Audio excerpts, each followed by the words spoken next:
پانی بھی مسخر ہے، ہوا بھی ہے مسخر، کیا ہو جو نگاہ فلک پیر بدل جائے، دیکھا ہے ملوکیت افرنگ نے جو خواب، ممکن ہے کہ اس خواب کی تعبیر بدل جائے، تہران ہو گر عالم مشرق کا جنیوا، شاید کرۂ ارض کی تقدیر بدل جائے۔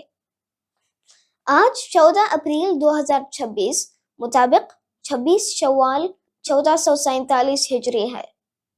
اگر آپ گزشتہ چند ہفتوں سے مشرق وسطیٰ کے جنگی حالات کو غور سے دیکھ رہے ہوں تو آپ کو یہ محسوس ہوئے بغیر نہیں رہتا کہ وَأَعِدُّوا لَهُم مَّا اسْتَطَعْتُم مِّن قُوَّةٍ کے مفہوم پر اگر کسی نے سچ مچ عمل کیا ہے تو وہ ایران ہے، وہی ایران جس نے مغرب کی پشت پناہی سے تھوپی گئی ظالمانہ حکومت رضا شاہ پہلوی کو 1979 میں الٹ کر رکھ دیا تھا۔ جب ایران کے انقلاب کا ذکر آتا ہے تو ذہن فوراً روح اللہ خمینی کی قیادت کی طرف جاتا ہے، لیکن تاریخ کا ایک خاموش پہلو یہ بھی ہے کہ اس انقلاب کی فکری بنیادوں میں علامہ محمد اقبال کی آواز گونجتی ہے۔ اقبال ایران نہ جا سکے کیونکہ اس وقت ایران پر رضا شاہ پہلوی کی ایسی حکومت تھی جو ظاہر میں جدیدیت اور باطن میں استعماری اور شیطانی طاقتوں کی غلامی کی علمبردار تھی۔ شہید علی خامنہ اس حقیقت کو یوں بیان کرتے ہیں: استعماری قوتوں کی سیاست نے نہ صرف اقبال کو ایران آنے سے روکا بلکہ اقبال کے پیغام کو بھی ایرانی عوام تک پہنچنے سے روکنے کی کوشش کی۔ وہ ایک ایسا نظام تھا جو اپنے ہی عوام کو کچلتا، ان کی شناخت مٹاتا، انہیں مغرب کی اندھی تقلید میں جکڑ کر فکری غلامی میں مبتلا کرتا اور ساتھ ہی مغربی طاقتوں کو ملکی وسائل کی کھلی لوٹ مار کی اجازت بھی دیتا تھا۔ لیکن فکر کی ایک اپنی تقدیر ہوتی ہے، وہ سرحدوں اور بندشوں کی محتاج نہیں ہوتی۔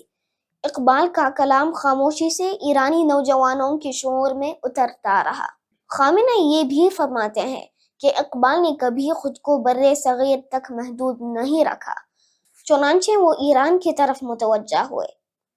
باغبان زور کلام و مازمود، مصری کارید و شمشیر درود، باغبان نے میرے قوت کلام کو آزمایا، ایک مصرع بویا اور درود کی تلوار اگا دی۔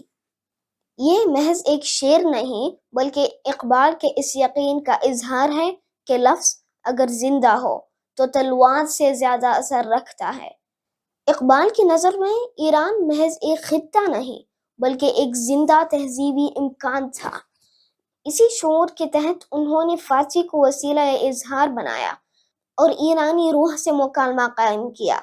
نوجوانان ایران کی غیر معمولی صلاحیتوں کو مد نظر رکھتے ہوئے انہوں نے اپنی شاعری کے لیے انہی کی زبان اختیار کی تاکہ ان سے براہ راست رابطہ ممکن ہو سکے۔ چوں چراغ لالہ سوزم در خیابان شما، اے جوانان عجم جان من و جان شما، میں تمہاری گلیوں میں لالہ کے چراغ کی طرح جل رہا ہوں۔ اے نوجوانان عجم، میری جان اور تمہاری جان ایک ہے، میری جان بھی تمہاری ہے اور تمہاری جان بھی مجھ سے وابستہ ہے۔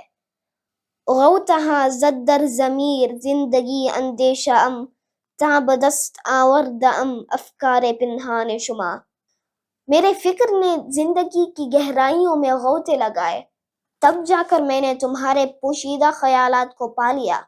اقبال کا دعویٰ یہ نہیں کہ وہ باہر سے کچھ دے رہے ہیں بلکہ یہ کہ انہوں نے ایرانی روح کے اندر چھپی ہوئی حقیقت کو پہچانا ہے۔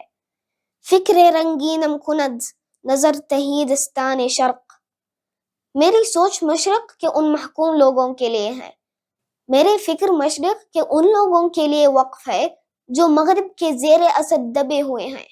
پارہ لعلی کے دارم از بدخشان شما، اور جو بیش قیمت پیغام میرے پاس ہے وہ بھی تمہارے اپنے خطے ہی سے ابھرا ہے۔ یہاں فکر دولت بن جاتی ہے اور شاعر ایسے مشرق کے محروم انسانوں پر نچھاور کرتا ہے۔ می رسد مردی کے زنجیر غلامان بشکند، دیدہ ام از روزن دیوار زندان شما، ایک ایسا شخص آ رہا ہے جو غلاموں کے زنجیریں توڑ دے گا، میں نے اسے آپ کے قید خانے کی دیوار کے سوراخ سے دیکھا ہے۔ اقبال کی یہ پیشگوئی 1979 میں حقیقت بن کر سامنے آئی۔ یہ صرف ایک پیشگوئی نہیں تھی بلکہ تاریخ کی سمت کا گہرا ادراک تھا، یہ شعور کہ غلامی کبھی دائمی نہیں رہتی۔ یہ شعر نہ صرف سیاسی آزادی بلکہ روحانی اور فکری روشنی کی طرف بھی اشارہ کرتا ہے، جس سے قوم اندرونی اور بیرونی طور پر آزاد ہو سکے۔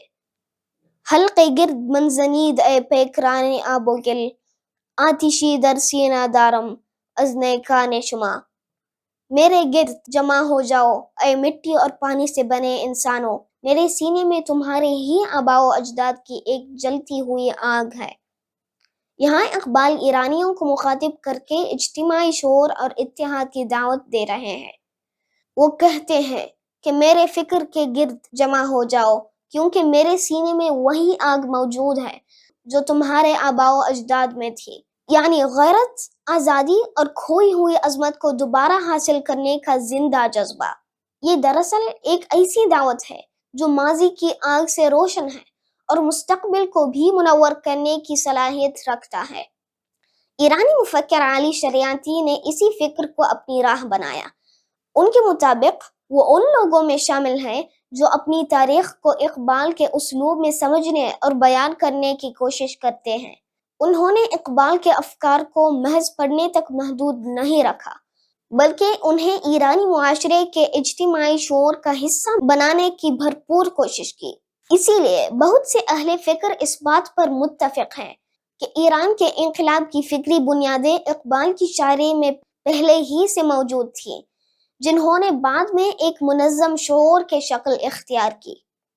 نہ مصطفیٰ نہ رضا شاہ میں نمود اس کی، کہ روح شرق بدن کی تلاش میں ہے ابھی۔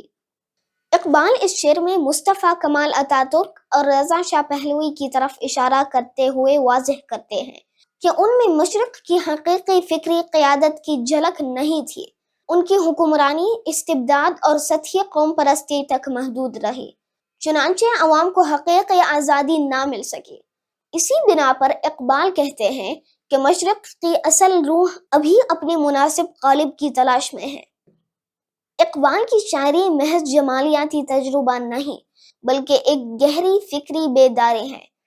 یہ انسان کو وقتی تسکین نہیں دیتی بلکہ اسے اندر سے جھنجھوڑ دیتی ہے، سوچنے پر مجبور کرتے ہیں، اپنے حال پر سوال اٹھانے کی جرأت دیتی ہے اور آخرکار اسے صرف بدلنے پر نہیں بلکہ اپنے اور اپنے معاشرے کے بدلاؤ کا ذریعہ بننے پر آمادہ کرتی ہے۔